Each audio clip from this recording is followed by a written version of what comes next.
continue to track Helene here with James Whelan. It just looks like a massive storm. Is this thing going to move like fast? Yeah, at least it's moving. It is going to move relatively fast. In 24 hours, it's already making landfall. So it's expected to make landfall maybe shortly just after 8 o'clock tomorrow night. The latest 11 o'clock advisory, if you missed it at the top of the show, here it is. There's no big changes here to this 85-mile-per-hour winds, very similar. Pressure dropped a little bit, 972, and moving to the north at 9 right now. That's even going to pick up momentum here as we go through tomorrow also. The forward speed is going to pick up. But look at this. This band stretches all the way over foot. This is some 500 miles away from the center right now. So the intensification didn't really happen as much today, the rapid one at least, but it is expected still tomorrow to go from a category 2 here to a category 4 just before making landfall again around, this is St. George Island here, Apalachicola, St. Mark's is right about there, and Appalachia Bay. So because this is a bay, like a concave coastline, the water funnels in there. So this will be an enormous storm surge. And I've been down here too, going to college at Florida State, and it's real swampy, really low-lying, so this will be inundated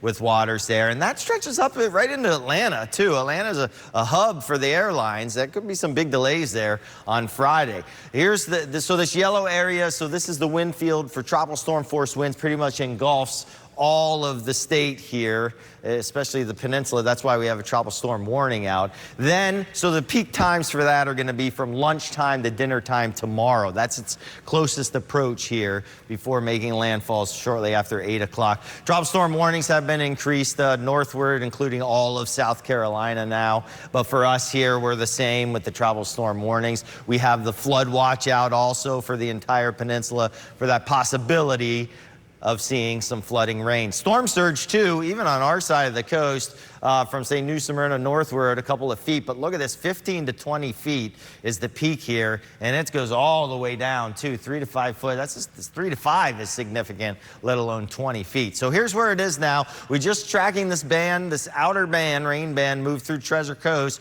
Port St. Lucie, you're improving right now before Pierce, and well, Vero, you're about to go downhill with this quick. It's going to move in and out very, very quickly here as it go through the night, and then we'll get a little bit of a break, and then we'll bring it back. And with more on that, we're going to go to meteorologist Frances Payton. You know, you have to be a bit grateful that these systems are moving through very quickly, but that does mean we are going to be dealing with some dangerous winds. We're expecting to see some wind gusts anywhere from 30 to even 45 miles per hour throughout the day tomorrow, especially seeing that peak in terms of the winds pretty much late afternoon into the evening time frame. But let me go through your Vipercast. We're expecting to continue to deal with some heavy rain occurring overnight tonight into early Thursday morning. We're looking at monitoring that until about daybreak tomorrow. Then we'll have a brief lull between the stormy action, and that's where you see more of that drier air starting to wiggle into the area, and then we have another outer rain band that's going to move across the area. So that's basically going to be the pattern. It's not a washout for the entire day. We do expect to see some lulls I should say some dry spells between the heavy rainfall that we are going to experience off and on throughout the day, Thursday and as well as Friday. But as far as rainfall totals, 2 inches to 3 inches possible. Of course, you can always see a little bit less or a little bit more depending on your location where some of those heavier bands set up. But I do want to bring in the wind gusts. So just stopping this at 2 o'clock Thursday afternoon. Check this out, nearing 50 miles per hour for some locations. It is just going to be a blustery day. I know today was on the breezier side, but tomorrow is just going to be a fairly tough day outside. But we're looking at those winds again, readjusting, just returning or resuming to more normal, I should say, for Saturday. Still a touch breezy for Friday. Still expecting to actually deal with some of those outer rain bands on Friday, even leading into Saturday too.